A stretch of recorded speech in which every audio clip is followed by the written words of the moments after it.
প্রিয় দর্শক, আসসালামু আলাইকুম। আমন্ত্রণ মাই টিভি সংবাদে। আপনাদের সাথে আছি আমি জেসিনা ফেরদৌসী। শুরুতে জানাবো সংবাদ শিরোনাম। শ্রমিকদের 25 কোটি টাকা আত্মসাৎ ও পাচারের মামলায় ডক্টর ইউনূস সহ 14 জনের বিচার শুরু। বিচার প্রক্রিয়া নিয়ে অসত্য তথ্য ছড়ানোর অভিযোগ আইনমন্ত্রীর। সংসদ সদস্য আনার হত্যাকাণ্ডের সঠিক তদন্ত ও বিচারের দাবি জানালেন এমপি কন্যা। তদন্ত করতে কোনো চাপে নেই সরকার, জানালেন স্বরাষ্ট্রমন্ত্রী। বাড়ি ফিরতে শুরু করেছে রাজধানীর মানুষ। ঘরমুখ মানুষের নিরাপত্তায় কাজ করবে ডিএমপি ট্রাফিক বিভাগ। দৌলতদিয়ার পশুবাহী গাড়িতে চাঁদাবাজি। ঈদগাহে ঈদুল আজহার প্রধান জামাত সকাল 7টায়। 24 ঘণ্টার মধ্যে রাজধানীর কোরবানির পশুর বর্জ্য অপসারণ করা হবে, জানালেন মেয়র তাপস। ঈদকে সামনে রেখে জমে উঠেছে রাজধানীর শাহজাহানপুর পশুর হাট। সারা দেশ থেকে আসছেন ব্যাপারীরা, ক্রেতারাও যাচাই করছেন বাজার।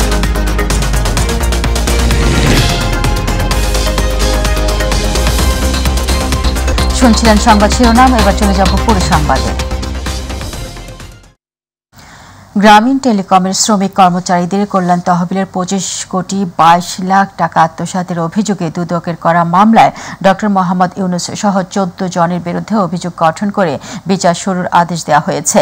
বুধবার ঢাকার বিশেষ জজ আদালত 4-এর বিচারক সৈয়দ আরাফাত হোসেন এই আদেশ দেন। এদিকে বিচার প্রক্রিয়া নিয়ে ডক্টর ইউনূস অসত্য তথ্য ছড়াচ্ছেন বলে মন্তব্য করেছেন আইনমন্ত্রী আনিসুল হক। আরও জানাচ্ছেন আতিকুর রহমান তিতাস।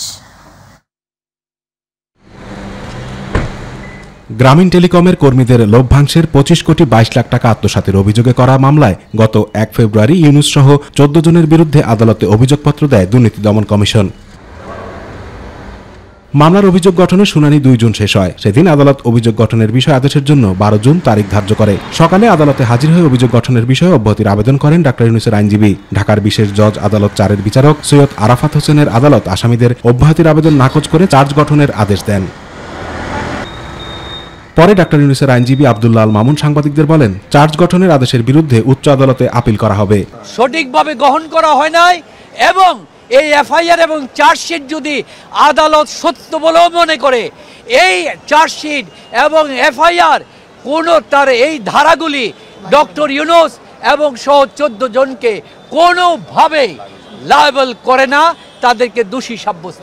আর ডক্টর ইউনূস বলেন, আদালতে শুনানি চলাকালে একজন নিরপরাধ নাগরিকের লোহার খাঁচার ভেতরে দাঁড়িয়ে থাকার বিষয়টি অপমানজনক। যে কোনো আসামি যার বিরুদ্ধে একটা কেস হতে যাচ্ছে তাকে খাঁচায় নিয়ে যাওয়া আমাদের নিয়ম। আমি যতটুকু জানি যে যতদিন আসামি অপরাধী প্রমাণিত না হচ্ছে ততদিন তিনি নির্দোষ, নিরপরাধ। একজন নিরপরাধ যার নাগরিককে একটা লোহার খাঁচার ভেতরে গিয়ে দাঁড়িয়ে থাকতে হবে আদালত শুনানি চলাকালীন, এটা আমার কাছে অত্যন্ত অপমানজনক, অত্যন্ত গর্হিত কাজ বলে মনে হয়। এটা আমার ক্ষেত্রে প্রযোজ্য হবে না সেটার বিষয় না, কারো ক্ষেত্রে যেন প্রযোজ্য না হয়। মানি লন্ডারিং প্রতিরোধ আইনের এই মামলায় সাক্ষ্য গ্রহণের জন্য আগামী 15 জুলাই তারিখ ঠিক করেছেন আদালত।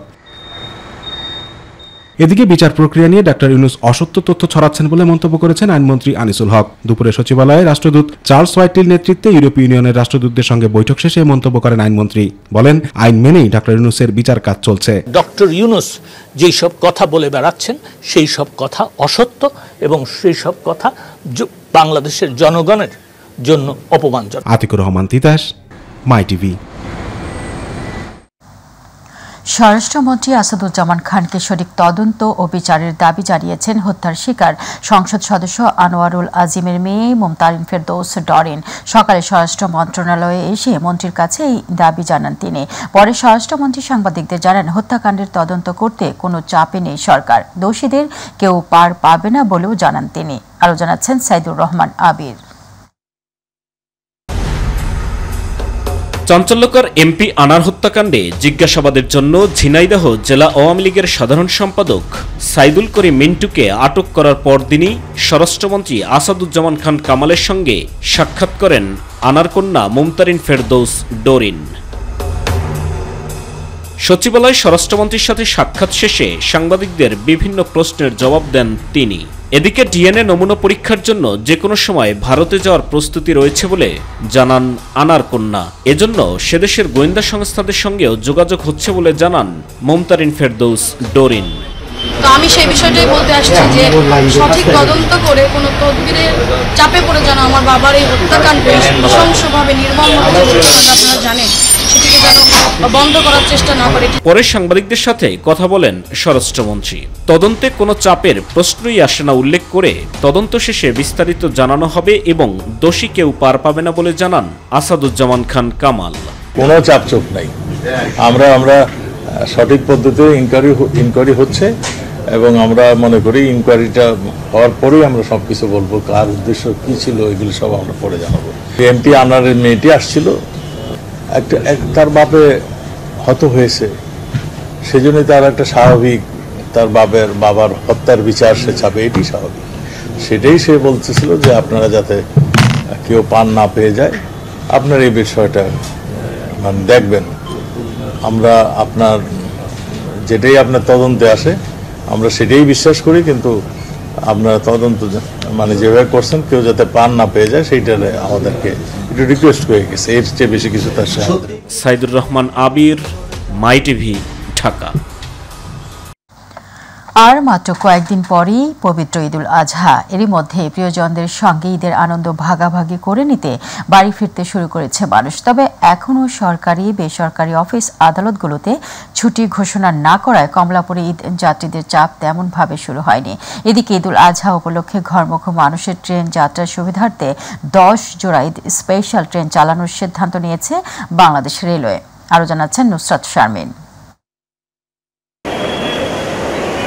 পবিত্র ঈদুল আজহার বাকি মাত্র 4 দিন, তাই তো কর্মব্যস্ত জীবনকে খানিকটা ছুটি দিয়ে পরিবার পরিজনের সাথে ঈদ কাটাতে নারীর টানে বাড়ি ফিরছেন সাধারণ মানুষ।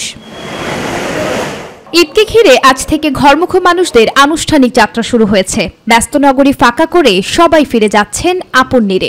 আমি যাচ্ছি দাদুর বাড়িতে ঈদ করতে।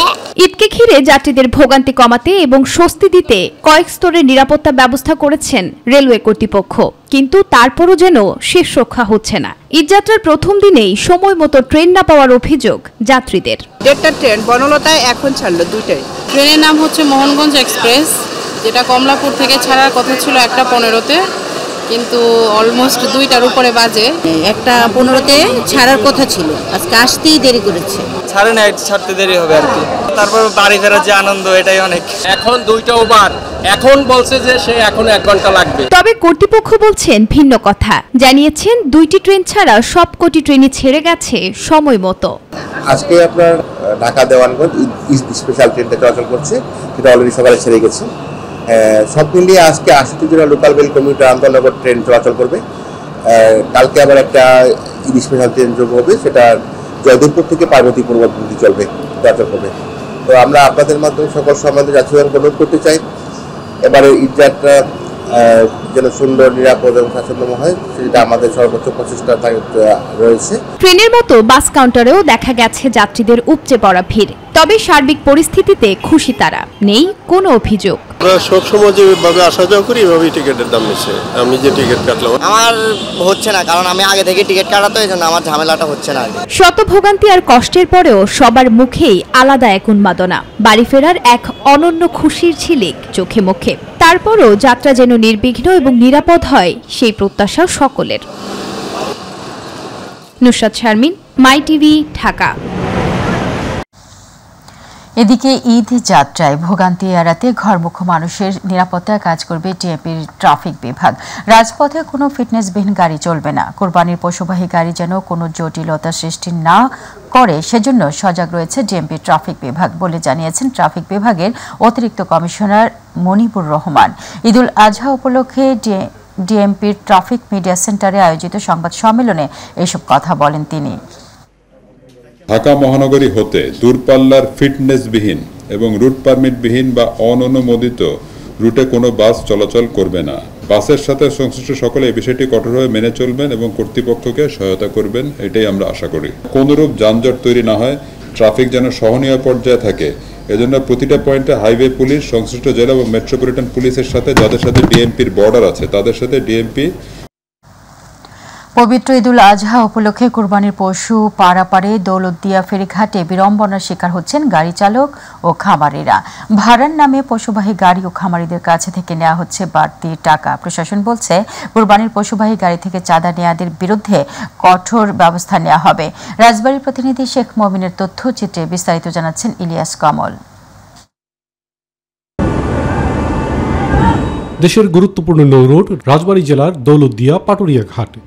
ঈদ যাত্রায় নিয়মিত ভিড়ের সাথে এবার শুরু হয়েছে কোরবানির পশুর গাড়িতে চাঁদা আদায়ের অভিযোগ। পশুবাহী গাড়িতে জনপ্রতি 50 টাকা করে চাঁদা নেওয়া হচ্ছে দাবি করেছেন ব্যবসায়ী ও খামারিরা।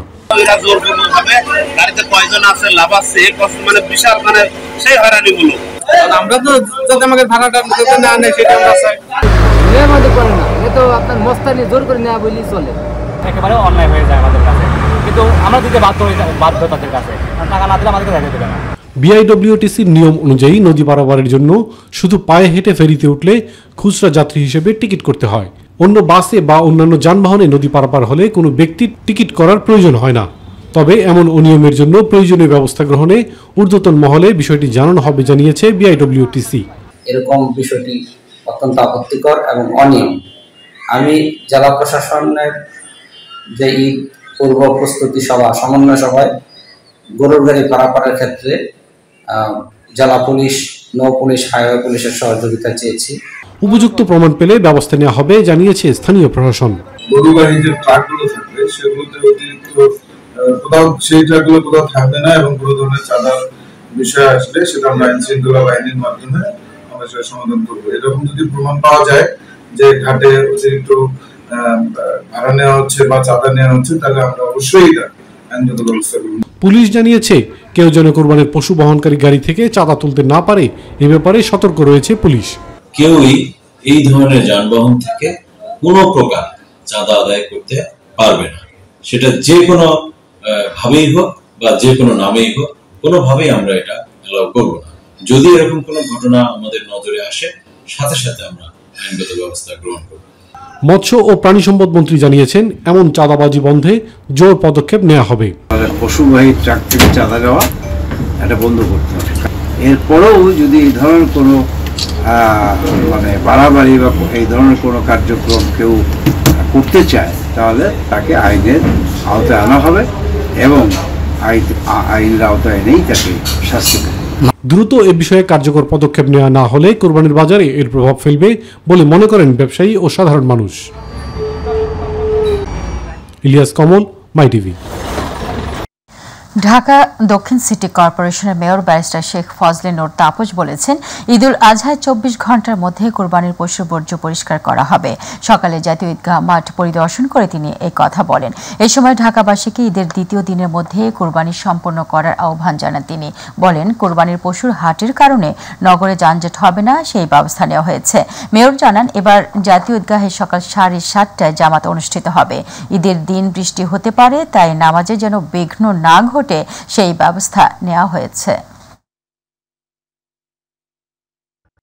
বৃষ্টি পশুর যে কোরবানি বর্জ্য সেটা অপসারণের কার্যক্রম আমরা ঈদের দিন দুপুর 2টা থেকে ইনশাআল্লাহ সেই কার্যক্রম শুরু করব। ইনশাআল্লাহ আমরা 24 ঘন্টার মধ্যেই সকল বর্জ্য অপসারণ করতে সক্ষম হব। 35,000 মুসল্লি এখানে স্বাচ্ছন্দ্যে এই ঈদের জামাতে অংশগ্রহণ করতে পারবেন। এবারে কুরবানির পশুর হাটের খবর।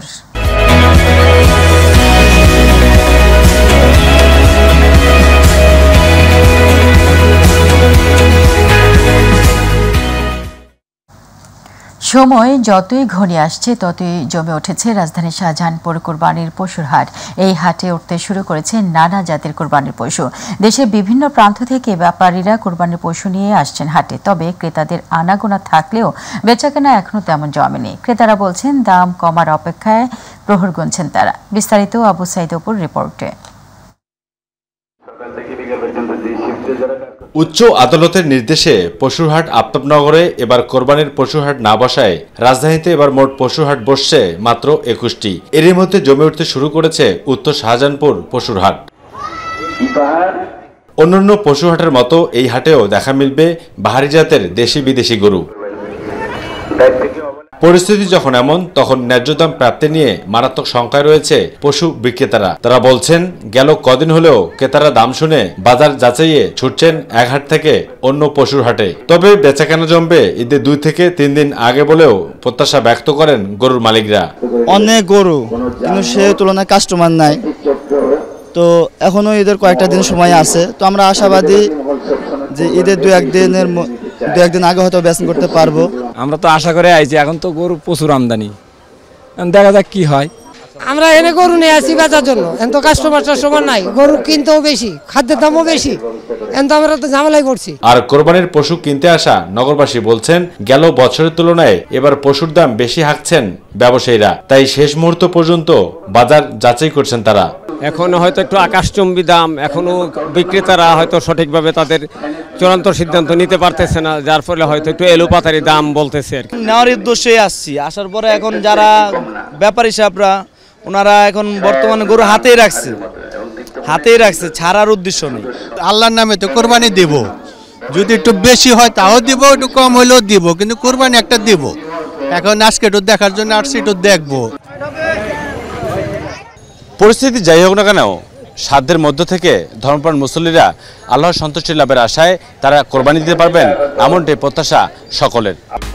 শীঘ্রই গণতন্ত্র পুনরুদ্ধার আন্দোলন আরও বেগবান করা হবে বলে জানিয়েছেন বিএনপির মহাসচিব। ঢাকার রিপোর্টার্স ইউনিটিতে একমত বিনিময় সভায় তিনি এই কথা জানান। ডান এবং বাম দলগুলো সরকারের বিরুদ্ধে আন্দোলনে একমত হওয়াকে অর্জন হিসেবে মন্তব্য করেন তিনি। ঐক্যবদ্ধ আন্দোলনে সহমত পোষণ করে প্রয়োজনীয় কৌশল বদলানোর উপর জোর দেন অন্যান্য শীর্ষ নেতারা। আরও জানাচ্ছেন মাহবুব সৈকত। প্রতিষ্ঠাবার্ষিকী উপলক্ষে সেগুনবাগিচা ঢাকা রিপোর্টার্স ইউনিটি মিলনায়তনে বাংলাদেশের গণতন্ত্র সংকট উত্তরণের উপায় শীর্ষক মতবিনিময় সভার আয়োজন করে বিপ্লবী ওয়ার্কার্স পার্টি। সবচেয়ে বড় সংকট হচ্ছে বাংলাদেশ আমাদের প্রতিবেশী রাষ্ট্র দ্বারা নিয়ন্ত্রিত, বাংলাদেশের উপরে প্রতিবেশী রাষ্ট্রের কর্তৃত্ব। গণতন্ত্রের বিরুদ্ধেই বাস্তবে আওয়ামী লীগ অবস্থান গ্রহণ করেছে। 90-এর পরে এবারই প্রথম বিরোধী দলের এত বড় ভোটার তৈরি হয়েছে। আলোচনায় অংশ নিয়ে বিএনপি মহাসচিব ক্ষমতাসীনরা দেশ গভীর সংকটে নিয়ে গেছে অভিযোগ করে তাদের হঠাৎ সহসাই বিরোধী দলগুলোর সম্মিলিত আন্দোলন জোরদার করার ইঙ্গিত দেন। আমাদের ইতিমধ্যে অনেক অর্জন হয়েছে, সবচেয়ে বড় অর্জন হয়েছে আমরা বিভিন্ন রাজনৈতিক দলগুলোকে সবগুলোকে মিলিয়ে কিন্তু আমরা একটা আন্দোলনে একমত হয়েছি। সেই আন্দোলন আমাদের এখনো চলছে, সেই আন্দোলন নিঃসন্দেহে আরো বেগবান হবে অতি শীঘ্র। ঐক্য ধরে রাখতে আন্দোলন প্রশ্নে একমত হওয়া এক দল অন্য দলকে নিয়ে মন্তব্য করার ক্ষেত্রে আরো সতর্ক হওয়ার পরামর্শ দেন বিরোধী জোটের এই শীর্ষ নেতা। জনগণ একটা জিনিসে স্থির, তারা এই সরকারকে চায় না। এই সরকারকে দূরে সরিয়ে ফেলে দেওয়ার জন্য আমাদেরকে সবাইকে নিয়ে একসাথে কাজ করতে হবে। এখানে বাম ডান সকলের সঙ্গে আমরা কথা বলেছি, হঠকারিতা করার কোনো কাজ আপনার প্রয়োজন নেই, স্থানও নেই। বড় দল হিসেবে বিএনপিকে সময়োপযোগী কর্মসূচি নেয়ার আহ্বান জানিয়ে অধিকার আদায়ের সংগ্রামে রাজপথে থাকার কথা জানান অন্য দলের শীর্ষ নেতারা। এইরকম একটা বাস্তবতায় আমাদেরকে একটা কঠিন লড়াই করতে হবে এবং তার মধ্যে নানান রকম হুমকি, ভয়, প্রলোভন একে মোকাবেলা করেই লড়াইটা এগিয়ে নিয়ে যেতে হবে। বাংলাদেশে তো গণতন্ত্রই নাই, গণতন্ত্রকে উদ্ধার করতে হবে। গণতন্ত্র পুনরুদ্ধার করার লড়াই যদি করতে হয়, সেটা সত্যি সত্যি একটা লড়াই। আমাদেরকে লড়াই করতে হবে, লড়াই করেই জিততে হবে। মতবিনিময় সভায় জামাত সহ বিলুপ্ত 20 দলে থাকা গুরুত্বপূর্ণ কয়েকটি দলকে আমন্ত্রণ জানানো হয়নি। ইনশাআল্লাহ আপনাদেরকে ধন্যবাদ। মাহবুব সৈকত, মাই টিভি, ঢাকা। এবারের বাজেটে প্রবৃদ্ধি ও মূল্যস্ফীতির যে লক্ষ্য নির্ধারণ করা হয়েছে তা অবাস্তব বলে মন্তব্য করেছেন দেশের শীর্ষ অর্থনীতিবিদ, রাজনৈতিক নেতা ও ব্যবসায়ীরা। দুপুরে রাজধানীতে আয়োজিত সিপিডির বাজেট ডায়ালগে এই মন্তব্য করেন বক্তারা। তারা বলেন, 1 বছরে মূল্যস্ফীতির হার 6.5% নামানো উচিত হয়নি। সেই সাথে কালো টাকা সাদা করার সুযোগ দেওয়াটা ইতিবাচক নয় বলেও মন্তব্য করেন বক্তারা। আরও জানাচ্ছেন আমেনা হেরা। 2024-25 অর্থবছরের জাতীয় বাজেট নিয়ে রাজধানীর গুলশানের একটি হোটেলে সংলাপের আয়োজন করে গবেষণা প্রতিষ্ঠান centre for policy dialogue CPD. এতে অংশ নিয়ে বাজেটের নানা অসঙ্গতি তুলে ধরেন অর্থনীতিবিদ, রাজনৈতিক নেতা সহ ব্যবসায়ীরা। বাজেটে কালো টাকা সাদা করার সুযোগ দেওয়াটা ইতিবাচক নয় মন্তব্য করে বক্তারা বলেন, এর ফলে দুর্নীতিবাজরা সহায়তা পাবেন আর করদাতারা নিরুৎসাহিত হবেন। স্বপ্নের বাস্তবায়নটা কোথায়? এখনো বরাদ্দ হিসেবে চিন্তা করা হয়, শিক্ষায় বিনিয়োগ হিসেবে চিন্তা করা হয় না।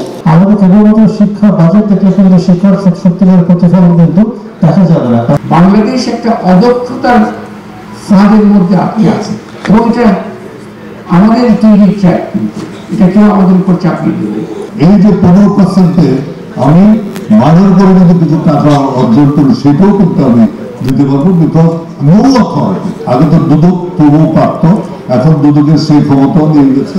অনুষ্ঠানে সরকারের নানা প্রকল্প গ্রহণ ও ব্যয়ের সমালোচনা করেন সাবেক পরিকল্পনা মন্ত্রী এম এ মান্নান। বাজেট হেডসগুলো যেটা আমরা ব্যয় করছি, কোনগুলোর প্রয়োজনীয়তা, ওগুলো থেকে আমরা কি পাচ্ছি জনগণ, এটা বিচার করা দরকার। উৎপাদনশীলতা কঠিন, আপনার আমি যাচ্ছি না, কিন্তু আদৌ কোনো রিটার্ন পাচ্ছি কিনা, আমি এটা কথা তাই গ্রামীণ ভাষায় ব্যবহার করি। ওই মতো আজকে সাহস নিয়ে বলবো, আমরা বাস করি বোতলে, বিনিয়োগ করি পাতালে। অর্থনীতিতে এখন সবচেয়ে বড় সমস্যার নাম উচ্চ মূল্যস্ফীতি। সব দিক বিবেচনায় এবারের বাজেট বাস্তবায়নযোগ্য নয় বলে জানান সিপিডি নির্বাহী পরিচালক। কর খেলাপি তাদেরকে পুরস্কার করা হচ্ছে। এইটা সামাজিক বৈষম্য, সামাজিক ন্যায্যতা এবং অর্থনৈতিক ন্যায্যতার পরিপন্থী। এটাকে আমরা তুলে দেওয়ার জন্য আমরা দাবি করেছি।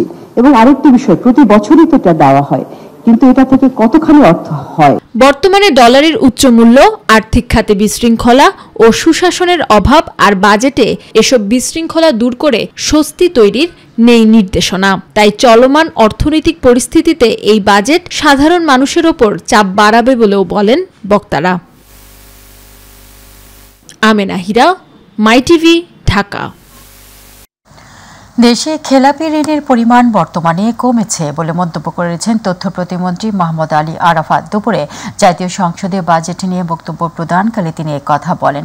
তথ্য প্রতিমন্ত্রী বলেন, সম্পদের সাপেক্ষে পুরো পৃথিবী যেভাবে বিশ্লেষণ করে, কিছু মানুষ অর্ধেক তথ্য দিয়ে তার উল্টোভাবে ব্যাখ্যা করার চেষ্টা করে, তাই সঠিক তথ্য মানুষের কাছে পৌঁছায় না। মাননীয় স্পিকার, এই মহান জাতীয় সংসদে আয় থেকে যে আয় হচ্ছে, এই খেলাফি ঋণ হয়ে গেছে 1,82,000 কোটি টাকা। খুবই সত্য কথা। এটা বললে মনে হয় আসলে তো খেলাফি ঋণ কত বেড়ে গেল। এখন যেটা বলা হলো না, লোন ডিসবার্সমেন্ট কত হয়েছে। লোন ডিসবার্সমেন্টের এগেনস্টে খেলাফি ঋণের পরিমাণ 13% উপরে। এখন যে লোন ডিসবার্সমেন্ট হয়েছে তার এগেনস্টে খেলাফি ঋণের পরিমাণ 11%-এর নিচে, অর্থাৎ খেলাফি ঋণের পরিমাণ কমেছে। সংবাদের শেষ প্রান্তে আমরা যাবার আগে সংবাদ শিরোনামগুলো জানিয়ে দিচ্ছি আরও একবার। শ্রমিকদের 25 কোটি টাকা আত্মসাৎ ও পাচারের মামলায় ডক্টর ইউনূস সহ 14 জনের বিচার শুরু। বিচার প্রক্রিয়া নিয়ে অসত্য তথ্য ছড়ানোর অভিযোগ আইনমন্ত্রী। সংসদ সদস্য আনার হত্যাকাণ্ডের সঠিক তদন্ত ও বিচারের দাবি জানালেন এমপি কন্যা। তদন্ত করতে কোনো চাপে নেই সরকার, জানালেন স্বরাষ্ট্রমন্ত্রী। বাড়ি ফিরতে শুরু করেছে রাজধানীর মানুষের ঘরমুখ মানুষের নিরাপত্তায় কাজ করবে ডিএমপি ট্রাফিক বিভাগ। দৌলতদিয়ায় পশুবাহী গাড়িতে চাঁদাবাজি। ঈদগাহে ঈদুল আজহার প্রধান জামাত সকাল 7টায় 24 ঘন্টার মধ্যে রাজধানীর কোরবানির পশুর বর্জ্য অপসারণ করা হবে, জানালেন মেয়র তাপস। ঈদকে সামনে রেখে জমে উঠেছে রাজধানীর শাহজাহানপুর পশুর হাট। সারা দেশ থেকে আসছেন ব্যাপারীরা, ক্রেতারাও যাচাই করছেন বাজার।